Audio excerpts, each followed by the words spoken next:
তো আমি একটা ঘটনা এই মুহূর্তে শেয়ার করব, এটা হাদিস থেকে। ওমর ফারুক রাদিয়াল্লাহু তাআলা আনহু অর্থ জাহানের খলিফা, উনি বললেন যে আমি যদি এই রাষ্ট্রের প্রধানমন্ত্রী হই আর কেউ যদি এক বেলা না খেয়ে মারা যায়, এটার হিসাব নিবে একজন, তিনি কে? উনি প্রত্যেক দিন বাসার থেকে বের হয়ে যান, প্রত্যেক দিন রাতের বেলা ঘুরে বেড়ায়। একদিন তিনি দেখছেন যে একজন মেয়ে আর একজন মা ঘরের কোনায় বসে আছে। মা ডাক দিয়ে বলছে মেয়েকে, এই মেয়ে শোন, এই হচ্ছে দুধের পেয়ালা, এখন দুধের সঙ্গে পানি মিশা, এটা পানি দিয়ে আমরা বিক্রি করব দুধটাকে। এবার মেয়ের মা বলছে দুধ পানি মিলা, পানি মিশায় আমরা বিক্রি করবো, দাম হবে বেশি, বিক্রিও হবে বেশি। মেয়ে বলছে আম্মা এটা আমি পারবো না।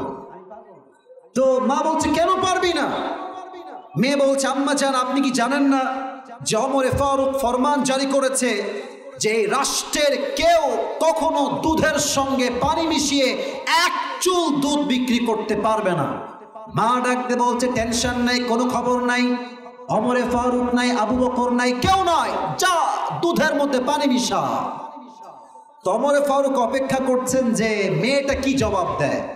একটু পর মেয়েটা জবাব দিয়ে বলছে আম্মা জান, আমি জানি যেখানে ওমর ফারুক নাই, রাষ্ট্রের কেউ নাই, এ গভীর অন্ধকার রাতে যদি আমি দুধের মধ্যে পানি মিশাই, আমাকে কেউ না দেখলেও দেখে একজন, আওয়াজ দিয়ে বলেন সবাই, তিনি কে? এই কথা শুনে Omar Faruk was totally shocked, অবাক হয়ে গেছে। একটা মেয়ের মাঝে এতটা আল্লাহর ভয়। বাসাকে অ্যাড্রেস করেছে, একটা দাগ দিয়েছে বাসার গেটে, বাসায় চলে আসছে।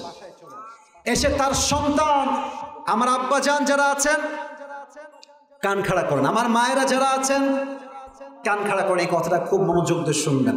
ওমর ফারুক এসে বলছে আব্বা, ইয়া আব্দুল্লাহ ইবনে ওমর, হে আব্দুল্লাহ ইবনে ওমর, এদিকে আসো। তার ছেলে বলছে আব্বা তুমি কি বিয়ে করতে চাও?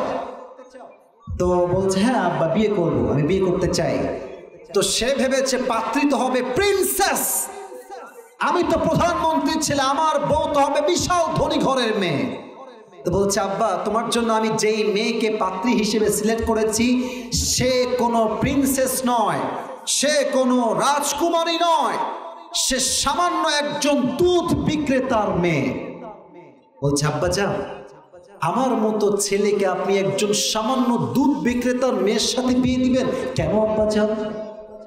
ওমর ফারুক বলছে হে আমার সন্তান, আমি ওই মেয়ের মাঝে এমন কিছু গুণ দেখেছি যে গুণটা দেখে কোনো যুবক যদি মেয়েকে বিয়ে করে তার সংসারটা সোনার সংসার হয়ে যাবে, ঠিক কিনা বলেন? ছেলে বলছে আব্বা গুণটা কি বলেন?